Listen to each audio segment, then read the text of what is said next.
If you haven't added moringa to your hair care routine, trust me, you are sleeping on it and you are missing out.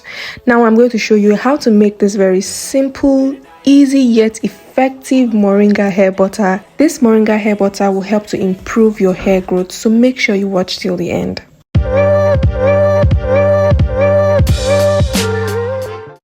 To make the hair butter, of course, the first set of ingredients you're going to be needing is the butter. Here I'm using shea butter first. Shea butter is really good for the hair. It helps to moisturize and strengthen the hair, and it also prevents dryness and itchiness of the hair. So shea butter is excellent for the hair. Next, you're going to be using some mango butter. I'm going to be combining the mango butter with the shea butter.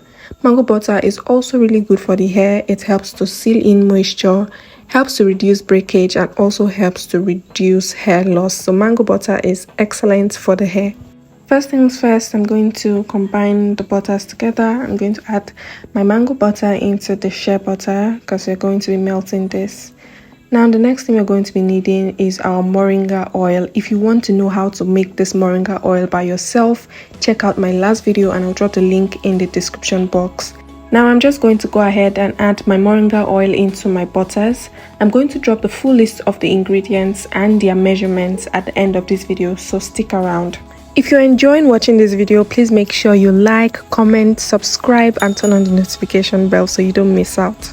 At this point, after adding in the oil, I'm just going to try to break our butters into tiny chunks, but this is not compulsory. I'm just trying to make it easier to melt.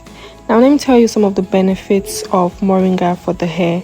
It helps to improve blood circulation to the scalp, which in turn promotes hair growth. Trust me, this is really great for hair growth.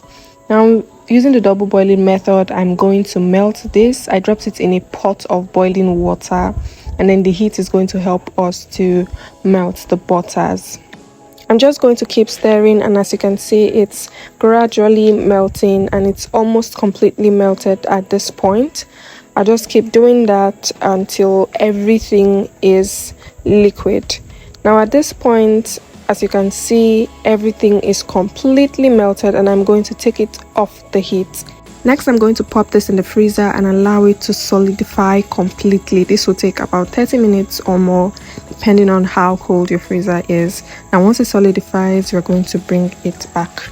As you can see, it is all solid at this point. This is what we need.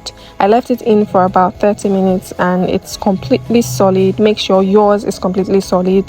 Now at this point, the next thing we need to do is to whip it so we can get our whipped hair butter. I'm using my hand mixer and I'm going to use this to whip this hair butter until we have that very creamy and beautiful consistency.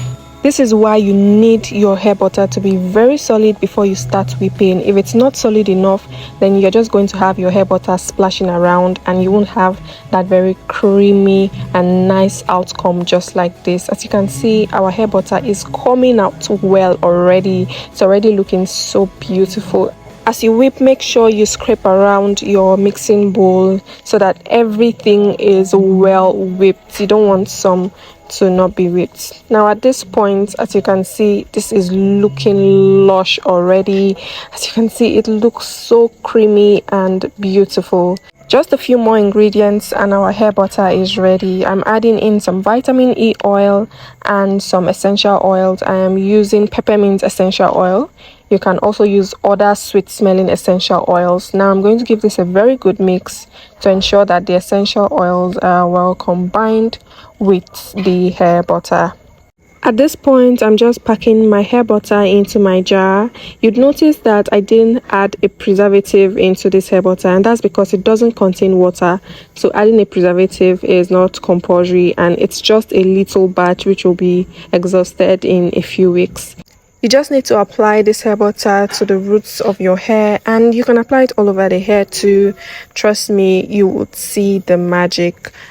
This is the full list of the ingredients. As promised, you can take a screenshot and make sure you follow these measurements accordingly. Remember to click the link in the description box to watch the video of how to make the moringa hair oil. Now, if this video was helpful, make sure you hit that like button, drop a comment, subscribe to this channel and turn on your notification bell. Bye.